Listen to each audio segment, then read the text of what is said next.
તો આ એ જ ખાંડણિયું છે જેમાં શેલૈયાને ખાંડવામાં આવ્યો હતો।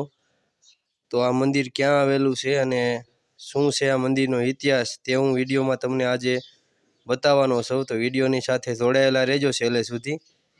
તો આ મંદિર આવેલું છે બિલખા, જે જૂનાગઢની બાજુમાં આવેલું છે અને તેનો ખૂબ જ મોટો ઇતિહાસ તેની સાથે જોડાયેલો છે।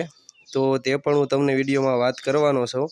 તો ચાલો આપણે પહેલાં જે ખાંડણિયું આવેલું છે તે પણ હું તમને વિડીયોમાં આગળ બતાવ્યું તેવી રીતે હાલમાં આ ખાંડણિયું ત્યાં રાખવામાં આવેલું છે। તો આ બિલખા છેલૈયા ધામ તરીકે હાલમાં જે ઓળખાય છે તેના હું તમને ઘરે બેઠા દર્શન કરાવું। તો વિડીયોને અત્યારે જ લાઈક કરી દો।